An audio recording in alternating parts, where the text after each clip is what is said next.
will always call home.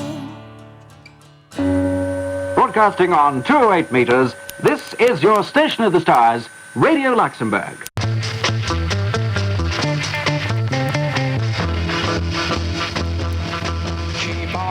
Det här är Sveg i Härjedalen. En lagom stor plats med lagom många människor. För ganska länge sedan var det här en köping som alla andra, med logdans, fioler och bonderomantik. Men så en dag, 1956, stormade den amerikanska musiken in på tonårsrummen.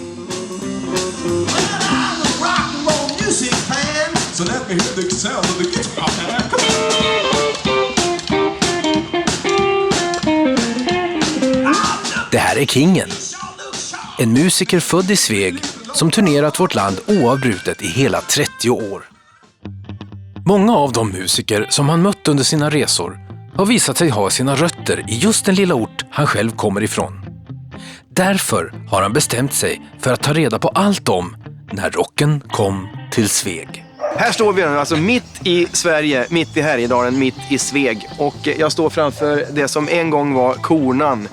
På Kornan fanns det allt ifrån elektrongrill till jukebox, till juicemaskin, milkshake, you name it.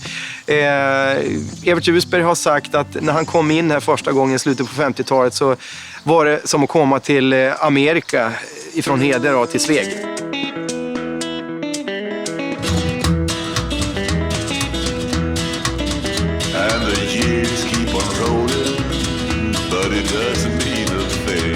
Ja, det är väl presidenten om man kallar det i Jämtland.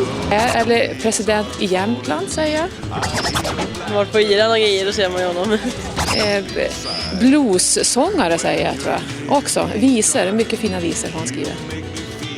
Härjedalen, mitt älskade Härjedalen och Ravun. En viktig sak. Här talar vi inte bara jamska. Vi pratar härjedalska, vi pratar ångermanländska, vi pratar tröndermål, vi pratar sydsamiska, vi pratar arabiska, hindi och teckenspråk, alla möjliga språk. Men det starka officiella språket heter kärlek och humanism. Jävlar, jävlar, jävlar, jävlar, jävlar.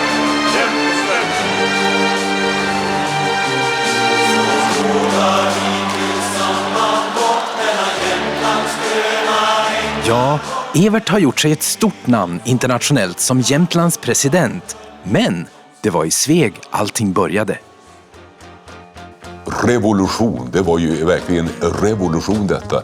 Med den amerikanska tonårskulturen som bara vräkte in över Skandinavien. Och på något vis manifesterade sig via någon sorts riktad sprängverkan. Rätt ner i Sveg, där brann det alldeles ofantligt mycket. Så var det.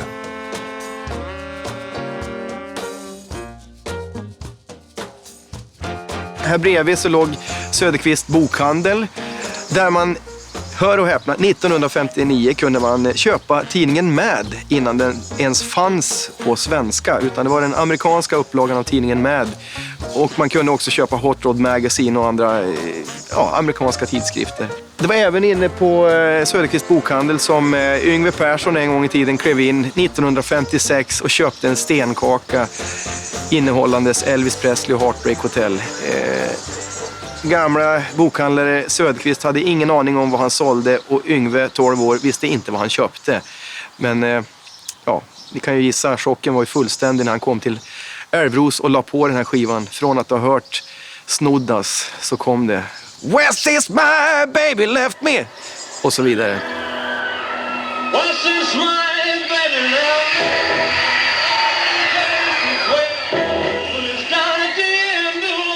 Jag hade en antenn som gick från huset och bort till vedboden, en lång jävla tråd för att kunna ta in Radio Luxembourg så bra som möjligt. Och där dök de nya låtarna upp. Elvis Presley och de andra. Och det kryllade ju av rocklegender, sångare på den tiden. Det var inte bara Elvis utan det var en jäkla massa Bobby Darin och allt vad fanken de nu hette. Det var ju massor.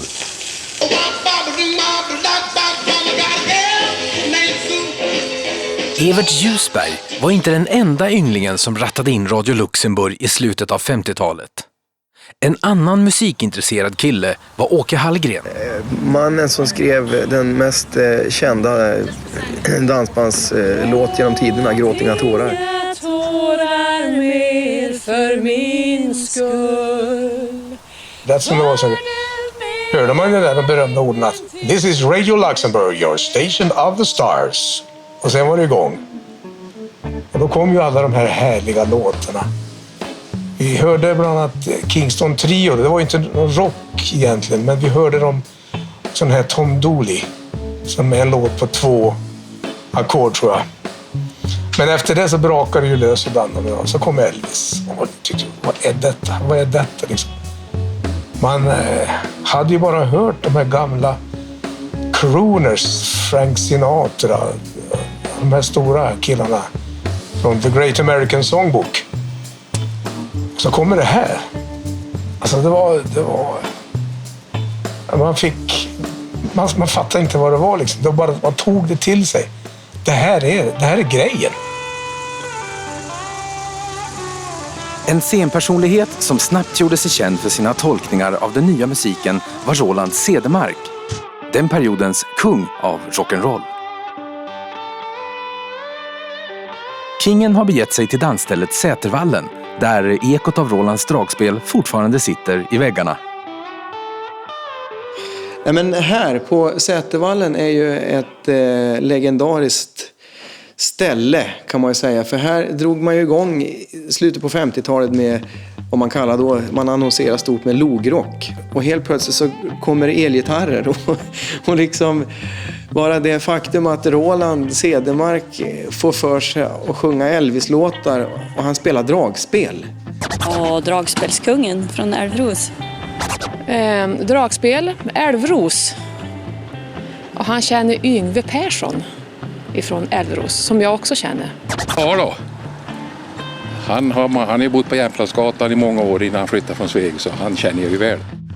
Jag hade en kompis som heter Åke Wallin. Han bor i Malmö nu. Jag minns vid ett tillfälle i ett tidigt stadium så sa han: det går så lätt att dansa när du spelar, Roland.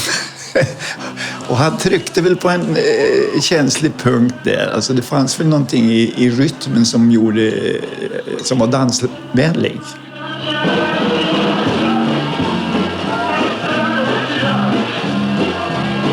Det var ju nämligen så jädrans packat det så att glasdörrarna, ytterdörrarna sprängdes ju. Detta är ett faktum. Men nu har ju vi lite gamla grejer som vi har satt upp här bara för att få en förnimmelse av den här typen av logrock som var då. Ja.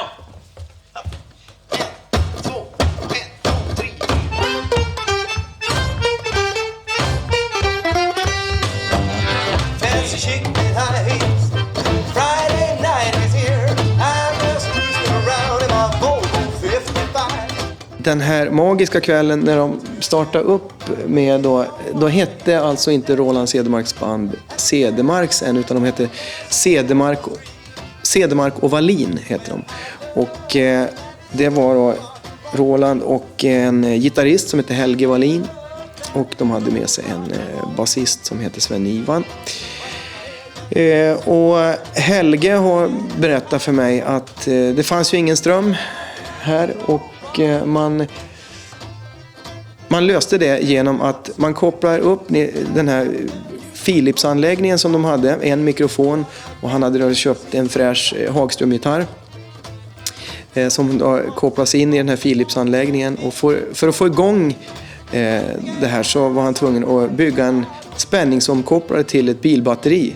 Men Helge berättade att sista danserna det var på nåder, för då hörde han den här rörförstärkaren börja ge vika, och det var på slutet då började fräsa rejält i högtalarna. Så att efter sista dansen då fick man rulla igång deras bil. Så var det bara. Så det var lite sport att lira logrock på den tiden, det får man ju lugnt säga.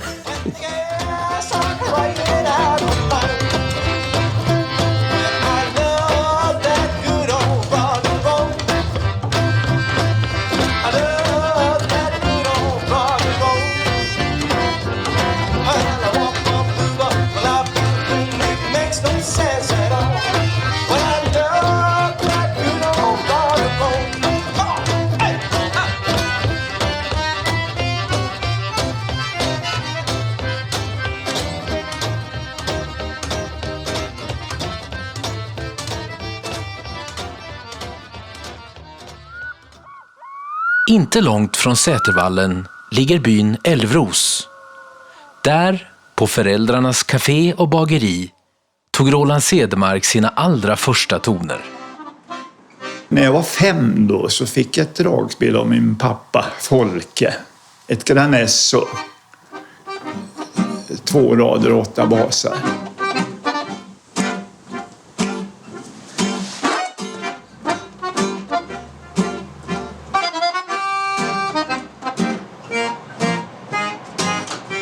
Absolut första fördelen med dragspelet, det var när jag kunde gå in i byn Älvros och gå hem till systrarna Gölin och Malin.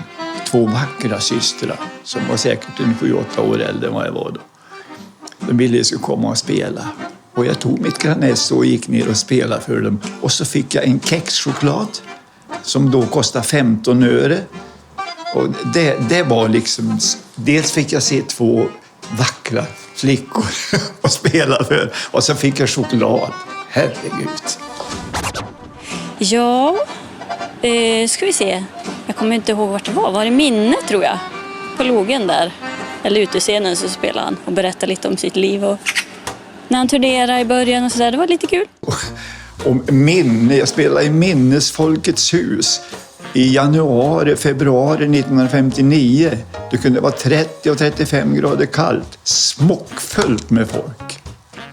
Det är en liten scen. Och i ett hörn i lokalen, i denna lilla lokal, så stod det en kamin. Man eldade för fullt, den var alldeles röd. Röd var även klädseln på Svegs biograf. Roland minns de nya tonerna som dök upp ur salongens mörker i 50-talets slut. Och nu skulle det komma en film som heter Vänd dem inte ryggen. Den gick på Svea-biografen. Det skulle vara något alldeles speciellt. Och då för första gången hörde jag Bill Haley med Rock Around the Clock. Det var ju en mäktig historia. Det var något helt nytt, så att säga, va? Som det svängde. Och folk, när vi gick ut från bion, en del var ju som galna. De gick fram och skulle försöka vicka bilar, tippa bilar. Vicka omkull. Det var en extas på något sätt. Det var det absolut första. Jag vet inte om jag hade hört Elvis då, men det här var liksom rytmen var ju så otrolig. Och är fortfarande när man hör den originalinspelningen av Rock Around the Clock.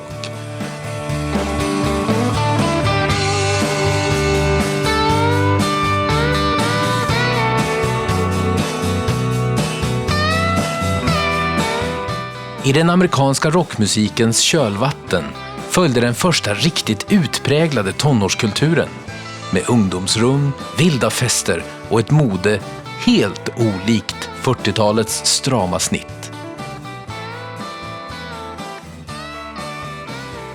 Bengt-Göran Lindorm i Sveg och Carl-Gunnar, snokallad Strömer, de hade varit i Stockholm på något ställe som hette Hollywood-magasinet. Där kunde man köpa amerikanska jeans, lågt skurna. De hette Lee de där. Och gud vad avundsjuka vi var. De satt så snyggt om det jeansen. Det var en alldeles sagolikt. Det var det. Det heter brudmagnet om man är kille. Vad heter det om man är tjej då? Killmagnet. Alla var ju förtjusta i Gerd. Det var en häftig brud. Gerd Storner. Henne svängde de. Gerd Storner har mött upp på Vemdalens hembygdsgård för att tala om hur den nya rocktrenden påverkade henne och hennes väninnor. Det var jättekul att vara tonåring på den tiden. Framförallt för oss som fick åka hemifrån och bo inackorderade i Sveg då. Det var ju en jättestor grej för oss. Rummen var trångbodda, men tjejerna lyckades ändå få in strykbrädor, stora skumgummikjolar och andra viktiga accessoarer. Sen fanns det ju snäva kjolar då som var som ålskinn. Och nylonstrumpor naturligtvis, det hade vi ju, och gick det en maska på dem så kunde man lämna in dem i Sveg och få dem uppmaskade. Jag tror det kostade en 50-öring eller en krona eller något sånt där att få en maska fixad. Och sen var det här med håret då naturligtvis, det var ju långt hår som gällde och mycket topering kom ju där med sprayer och Jag tror att eyelinern kom på den tiden. Det var nog de första som använde eyeliner. Och det var som någon sån här lackfärg så det blev alldeles blankt. Och sen krackelerade det där så det var inte lika snyggt hela tiden. Men det var bra. Vi var ju mycket ute och rände naturligtvis. Det var kul. Ringa till min vän, då hörs igen. Nej, hör på den, jag ringar på du. Gärds musikaliska bana började i stillheten i en silo hemma på gården som visade sig eka väldigt vackert när den var tom. Där satt hon ibland och sjöng med sin far som ackompanjatör och gårdens djur som enda publik. En ung kvinna som upptäckte sin sångröst på samma privata vis är Gry Sol Karlsson.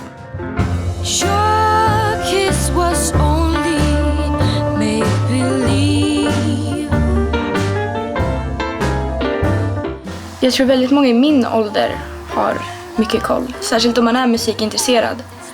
För om man verkligen tycker om musik så är dagens musik är inte så avancerad och kanske rolig alltid. Så då är det väldigt många som tittar bak och ser hur det var då. Eller att deras föräldrar visar. Jag kommer ihåg när jag var väldigt liten, jag kanske var typ 6-7 år. Och så hade jag varit i lekparken och lekt och så gick jag runt och sjöng. Och så plötsligt så var det liksom någon skillnad och jag kände att det låter ju ganska bra. Det kändes liksom inte som att det var ett barn som sjöng längre utan det betyder någonting.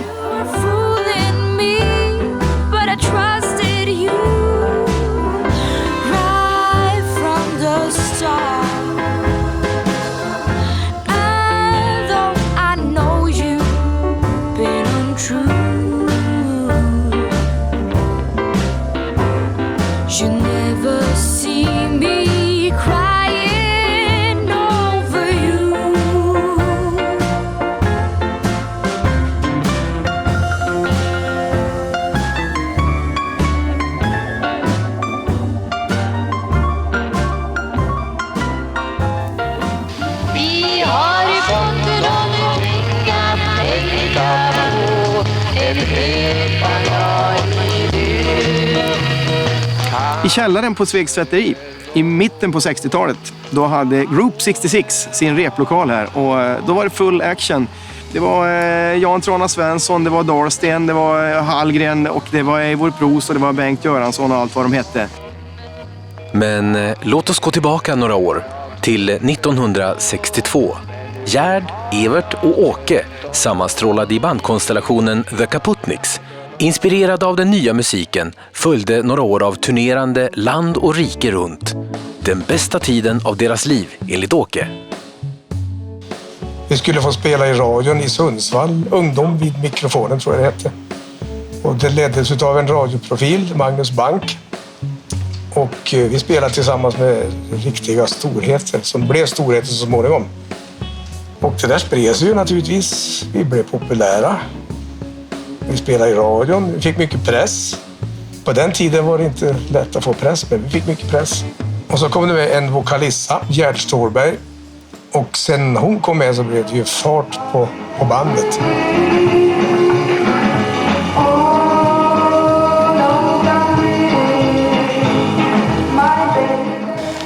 Åke Hallgren då, han var med och på den tiden spelade han bas. Hade en gammal sån här blåmetallic Hagström-bas. Jättefin var den. Och så var det Jan Reile då på trummor. Och så var det jag. Sen så småningom fick vi ju med oss 2 killar till. 3. Evert Ljusberg och så bröderna Lindholm då som var med och spexade lite grann. Då köpte jag min första elgitarr. Jag spelade kompgitarr. Den hette Kent om jag minns rätt den där. Gudarna vet var den kommer från, Älvdalen antagligen. Jag minns inte. Jo då. Och en som heter Bengt Dovlin från Sveg, han hade skaffat någonting alldeles nytt. 2 nya saker. Dels hade han någonting som heter svajarm på gitarren. Jag kunde göra sådär. En fantastisk sak som var någonting helt nytt. Det var en liten grön låda ungefär så här stor. Och det var en ekomaskin. Dynakord hette den. Alldeles fantastiskt. Man kunde få eko på låtarna. Så började det med The Kaputniks. Vi åkte runt ända ner till Västerås, du var vi och spelade.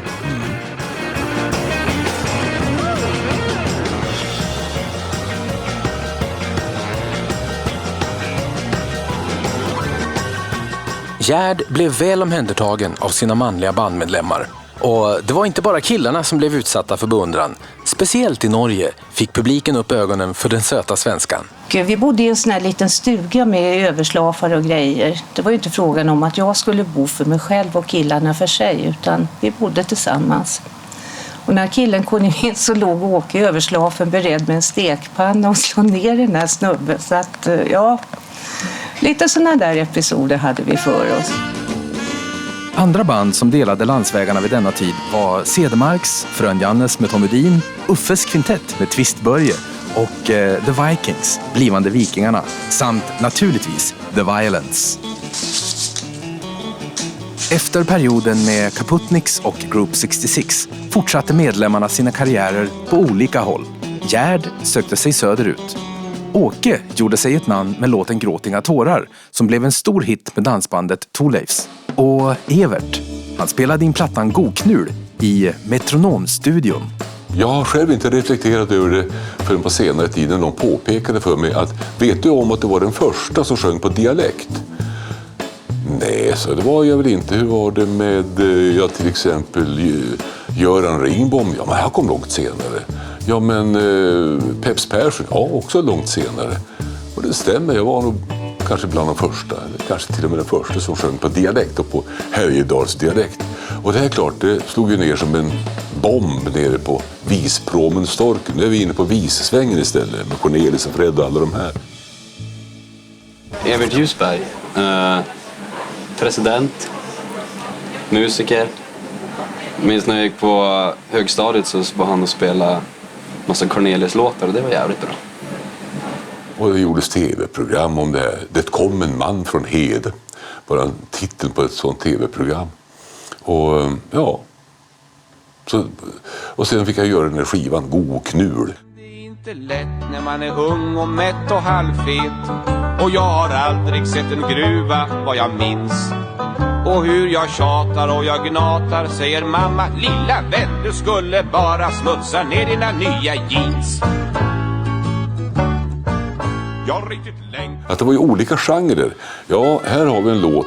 Det ska vara lite ödsligt, lite så här, ska vi säga, den onde, den gode, den fule känslan så här. Jag behöver ett munspel. Jaha, in kommer en munspelare i studion så här, som spelar fantastiskt bra bluesmunspelare. Nej, det där är fel va. Det ska vara långa toner. Jag sa att det ska vara lite Sergio Leone här, lite så här ödsligt så här. Man ska se de här tamarugallbuskarna, tumbleweed far över prärien där. Jaha, ja, men då skickar vi iväg honom och tar in en ny istället. Och så kom han där och då blev det bra. Ja, här har vi en låt där, ja men här ska vi haft en barnkör. Ja, vi tar hit en barnkör från Nacka här, musikskolan där. In med en barnkör i studion, ja. Och vad är det för ett stuk på den här? Ja, det är en gammal Harry Belafonte-låt det här. Ja, egentligen skulle man haft en marimbaorkester med steel pans och säga, ja, tar vi in en marimbaorkester där. Hej vad det går. Så det var alltså olika karaktärer på olika låtar. Och vad den var så fick det alltså full uppbackning i den där studion. Gudarna vet vad det kostar att göra den inspelningen.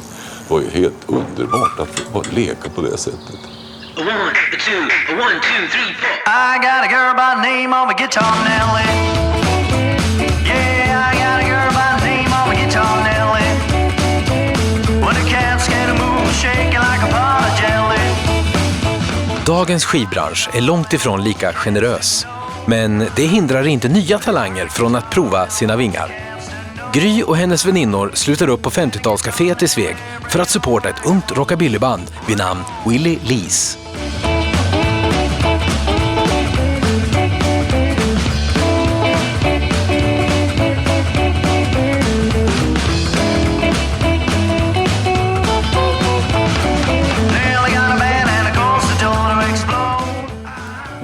Ja, vi heter Willie Lees och har spelat sedan 2008.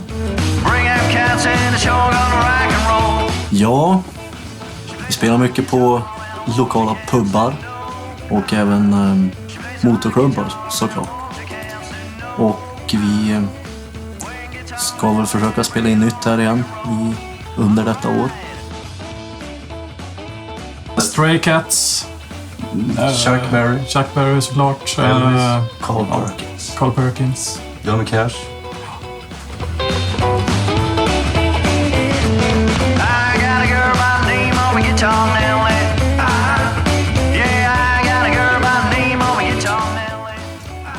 tror att det alltid varit ett intresse för att det kanske inte har funnits så mycket annat att göra. Och Sveg på kartan geografiskt sett ligger verkligen utkastat mitt ute ingenstans. Ska man ha musik får man nog fan spela själv.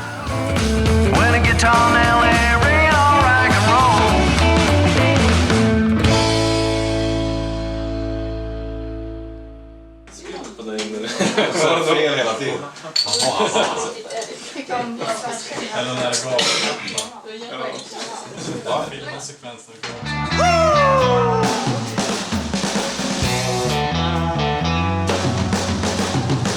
It's coming now. Over there.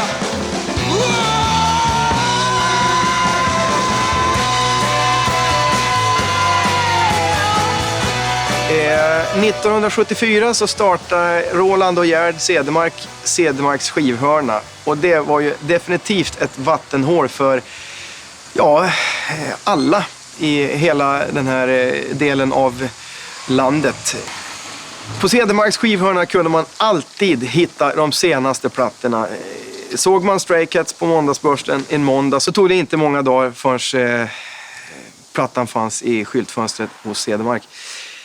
Jag minns 1979 var vi ett gäng ungdomar som stod här på kö och trängdes här inne för att få autograferna av Boppers som precis hade slagit igenom. Och de var här på turné och det var ett myller här inne och självklart så var det skivsignering på Cedermarks skivhörna.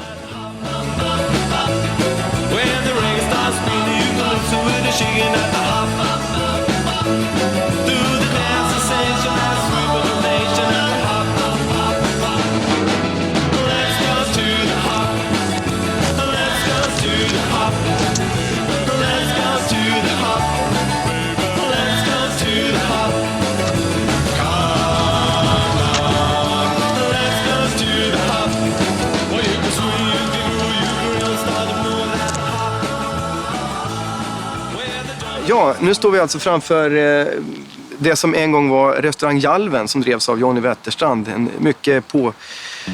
En mycket uppfinningsrik man.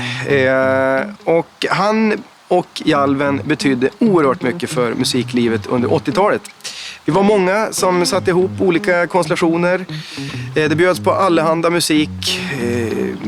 Jag tillsammans med Mats Nilsson, Staffan Westfeldt, Tommy Lydell, Stefan Hallgren och allt vad vi hette. Evert Ljusberg och hans brorsa Arne. Många har vi spelat just inne på Jalven under underbara former. Knökfullt, jämt. Folk kom från alla länets hörn för att bevittna det här fenomenet faktiskt. Så var det.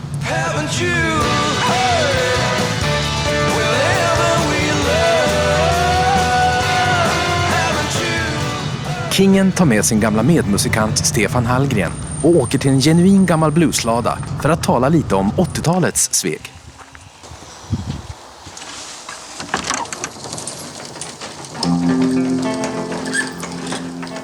Mina inspirationskällor är ju många. En stor inspirationskälla som mognade fram under många år, det var ju Ray Charles.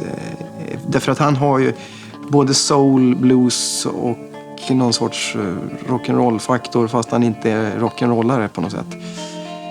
Jag älskar ju Chuck Berry fast jag spelar piano. Jag vill spela piano som att Chuck Berry spelar gitarr. Vi ska spela förband till Status Quo, hade jag tänkt. Så att nu har då Big Rockets som ska backa upp mig också. De har börjat så de står på scen. Och jag ska försöka få någon... Nu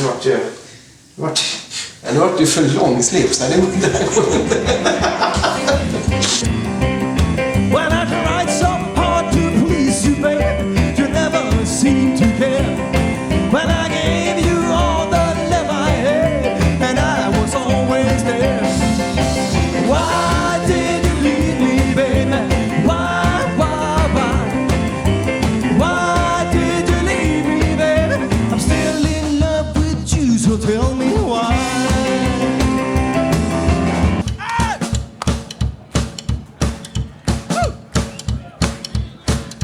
I've always loved that jumping blues, jumping blues, jumping blues. Watch me now with my two-tone shoes.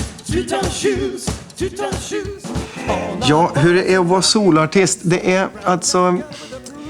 Det är ju hela tiden upp till en själv på något sätt. Att det måste ju finnas ett driv, en lust och ett jävla anamma helt enkelt för att kunna fixa det. Och jag förstår inte riktigt hur det har gått till. Och jag väntar fortfarande på vid 44 års ålder att jag ska skaffa mig ett riktigt jobb någon gång.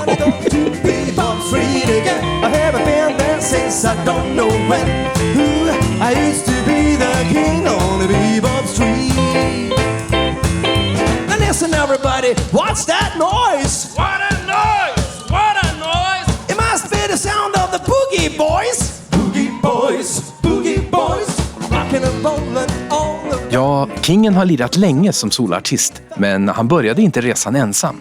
Stefan Hallgren fanns med från tidiga konstellationer som Kingen and the Pants och duon Kingen och Hallgren. 3, 4, na na na na na.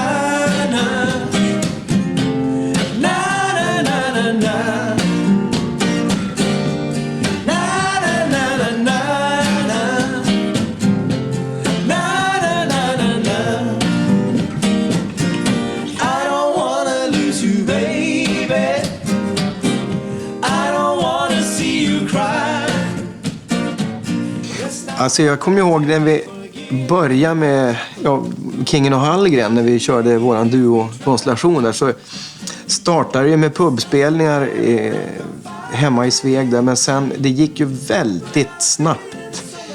För att jag menar, bara ett halvår senare så åkte vi runt hela Sverige i princip. Och ett år senare ska vi inte snacka om, för då var vi nog uppe i närmare 180 gig på ett år.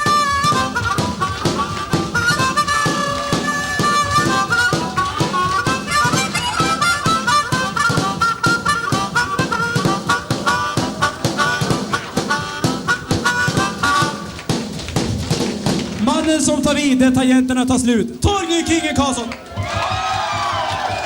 Disco, folkparker, after beacher, after skier, liksom alla möjliga grejer som man har varit uppsugen i.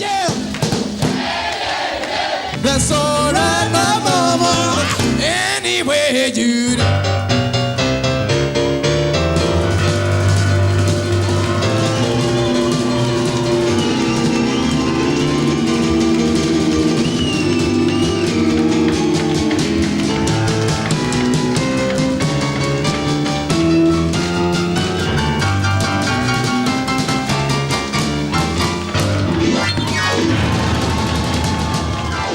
Ja, men visst, och sen två, som du och jag, liksom 2 20-åriga grabbar som sätter oss i en gammal Merca, lånar ett släp av Roland Cedermark och åker runt i Sverige. Det var ju underbart. Det hissnar i magen. Man tittar liksom i backspegeln och såg Sveg som ett litet trökmoln bara och drog.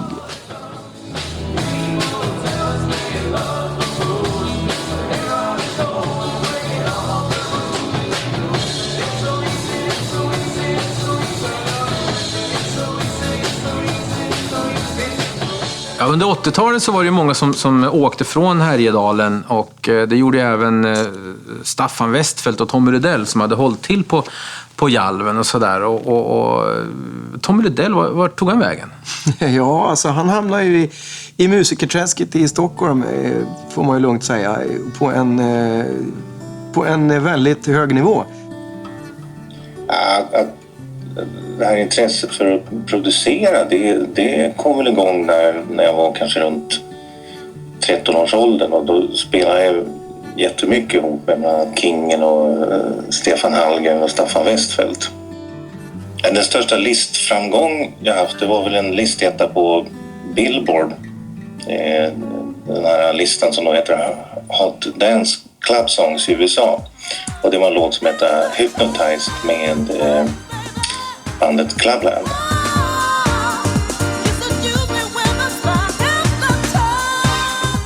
Ja, Tommy Rydell gjorde sig med åren ett namn som meriterad låtskrivare, producent och ljudtekniker.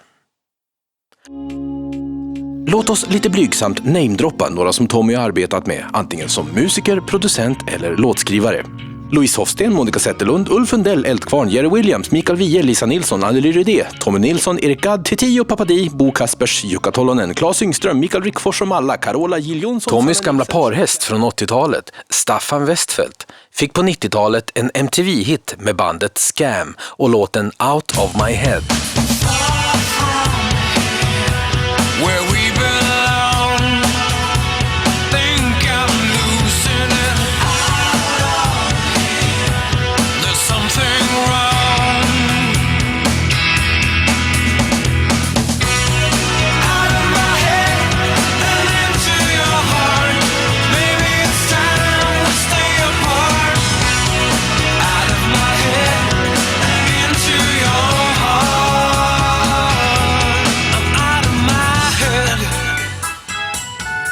Men det fanns naturligtvis även många mindre kända band som tävlade om bästa plats i rampljuset hemma i Sveg under 80-talets senare halva.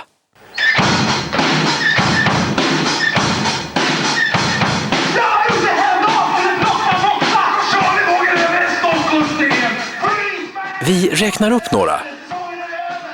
Dräparna, Ior Band, Bonzo City, Fairies. Ja, replokalerna fullkomligen bångnade av kreativitet.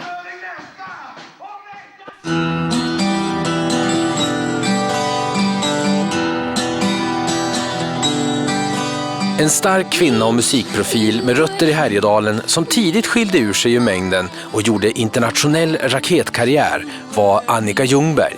Kanske mer känd som Mary Jo i Rednecks.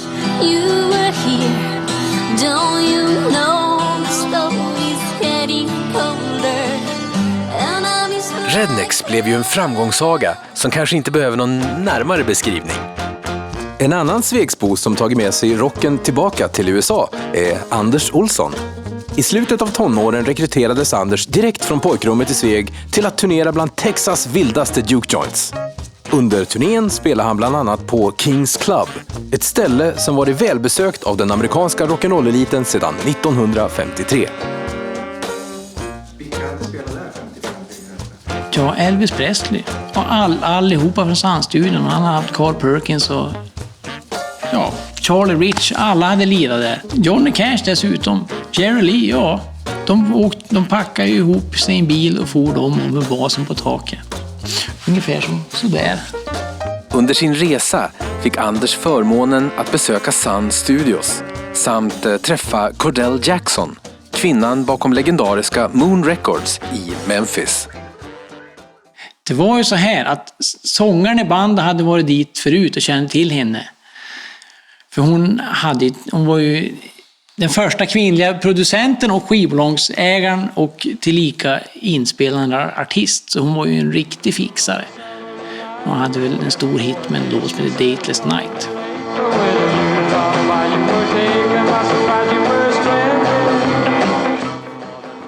Så väl inne hos Cordell Jackson så han kom in och come in guys, well, glad to see you, och snackade. Och Janne kände ju henne, så det var ju, vi vart ju hemma ganska snabbt och bjöd på kaffe och sådär. Sen så tog hon fram sin gitarr. Det var ju då en Hagström-gitarr. Röd och svart. Och så sa hon: Hey guys, do you like the blues? Och lira i en kvart. Med en övertygelse som kan... Ja, jag har aldrig sett någon dänga på ett instrument med den... Det var som en svetslåga. Jag vart ju kär, ja. Då skulle jag ha henne och ska jag vara trevlig tillbaks. Så ja. Titta på din gitarr där på gitarrhalsen. Där står det Albin Hagström, Älvdalen. Jag kommer nästan därifrån. Det är som 120 kilometer därifrån. I utkanten av Sveg ligger Nilsvallen och här på en stillsam gård växte artisten Hank C. Burnett eller Sven-Åke Högberg upp. Hank slog igenom stort i Europa och USA på 70-talet med skivan Spinning Rock Boogie och han har genom åren sålt mer än 8 miljoner skivor. Can't stop, keep rocking, kid.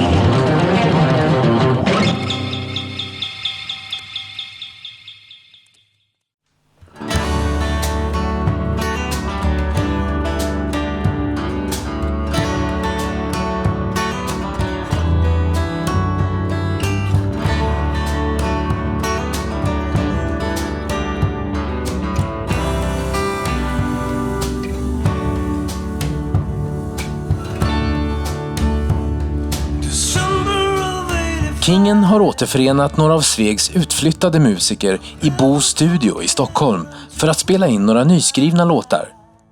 Villan i Saltsjöbo fylls snart av gemensamma minnen, påfyllda kaffekoppar och uppstämda instrument. Killarna förberett sig på olika håll och kan slappna av och umgås, trots att de endast har 2 dagar på sig innan var och en ska tillbaka till sitt. Johnny Tudor, en rockgitarrist med unikt sound som bland annat spelat med Eddie Meduza, är en av dem. Johnny Tudor, han är som en sorts Älvros svar på Keith Richards eller något sånt, skulle man ju säga. Han är någon sorts korsning mellan Eddie Meduza, Dave Edmunds och Chuck Berry mylla, fast i hembygdsform. Det är många som säger att han förvaltar det här speciella svänget som finns i Sveg. Ja, du menar det här?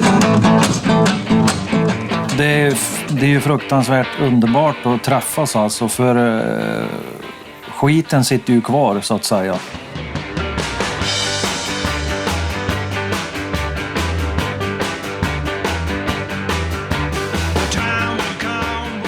Så var kom namnet Johnny Tudor and the Long Life Batteries ifrån? Det var nog Dan Bäcke, tror jag. Det var hemma hos Morgan Grip. Och Dan Bäcke var ju liksom den duktigaste gitarristen, så han hade ju en effektpedal. Och då skulle han byta batterier in där en gång, och då så stod det ju Tudor på batteriet. Och i den vevan så skulle vi till Hudiksvall, Näsviken, och spela, och då hade vi ju inget bandnamn. Så då blev det Johnny Tudor and the Long Life Batteries på grund av batteribytet i dosan.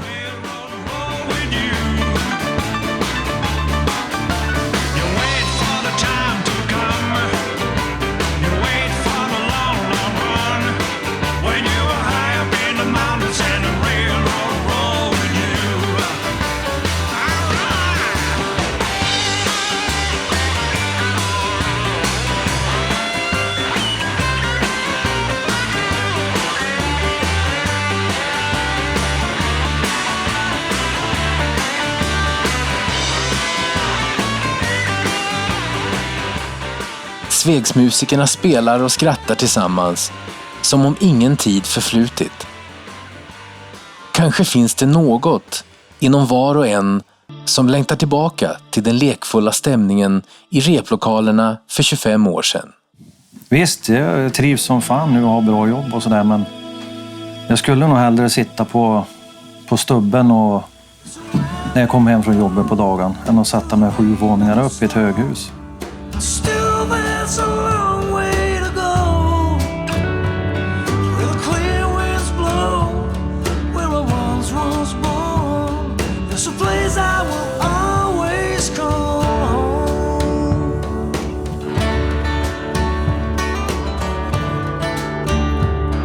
A place I will always call home.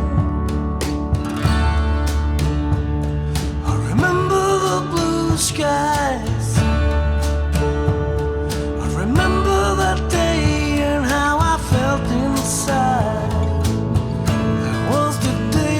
Say goodbye. Oh, so many, many years ago.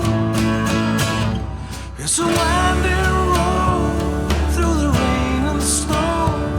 And still there's a long way to go, where the clear winds blow, where I once was born. It's a place I will always call.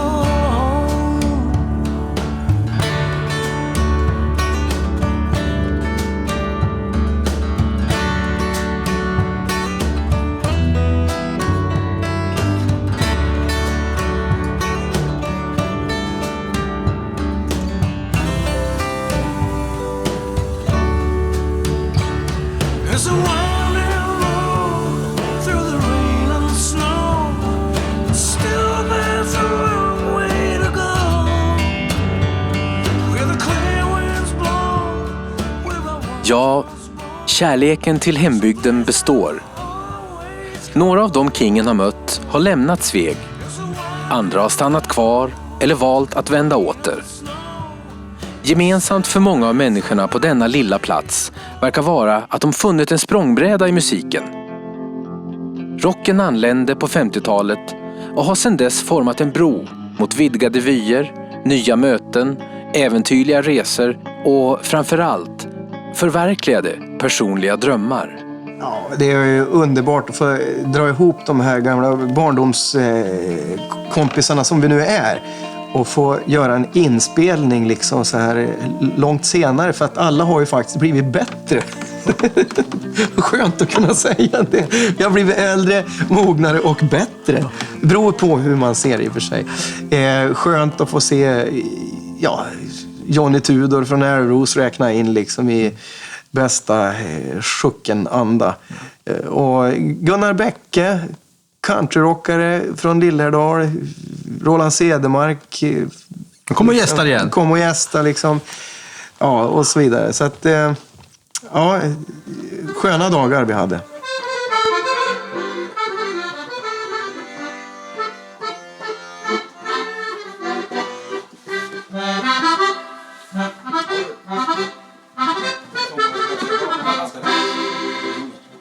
Jag tycker aldrig att jag har spelat någon speciell rock. Visst sjöng jag lite Elvis-låtar, Jailhouse Rock och så. Sent om sidor, men nej. Jag har aldrig känt mig som någon rocksångare. Och jag är ingen rocksångare heller. Men det bara, jag kom i den tiden, så det var väl lätt att bli kallad för det kanske.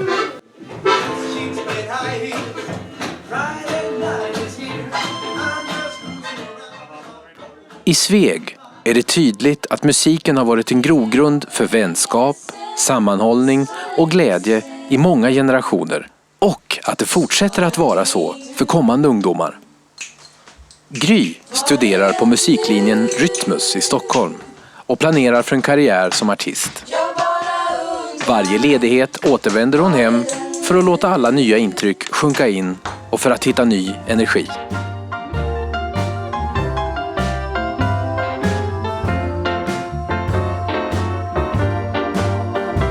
Det är när jag håller på med musik och står på scenen som jag mår som bäst. Och för att jag vet att musik kan hjälpa så himla många som hör den och de som utövar det.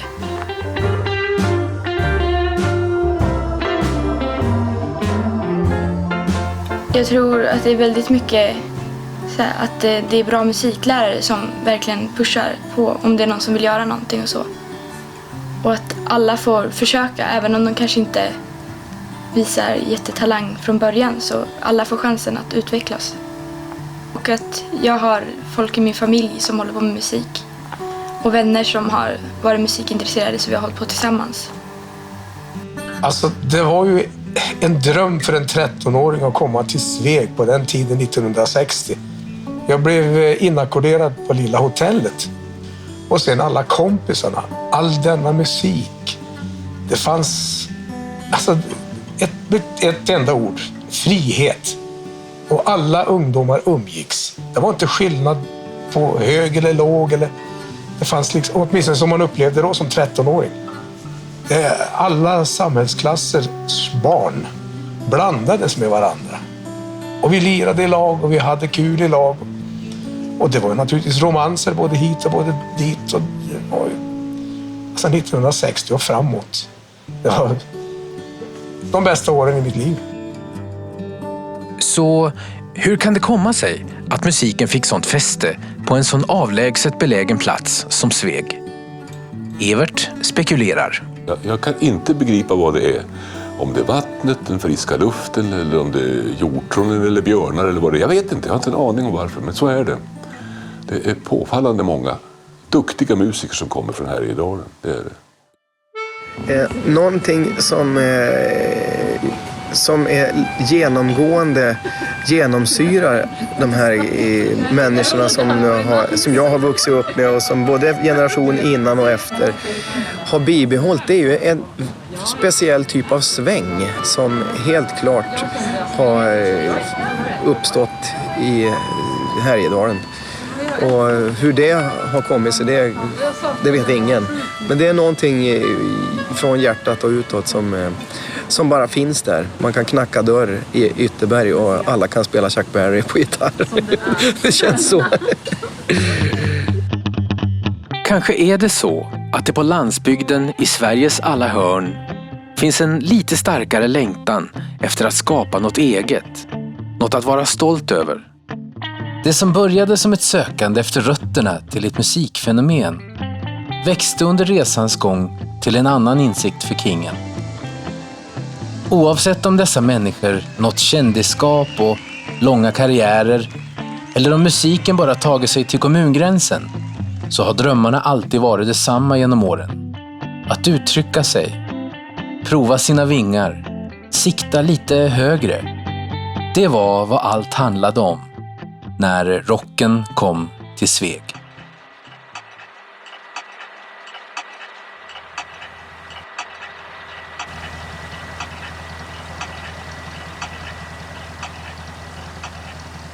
Och minns att allt det här började 1956 med att 12-årige Yngve Persson gick för att köpa den där märkliga skivan som bokhandlare Söderqvist fått in från Amerika. Tänk om man vetat att det skulle komma att påverka flera generationer musiker över en period på nästan 60 år.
Det har ju alltid varit musik i Sveg.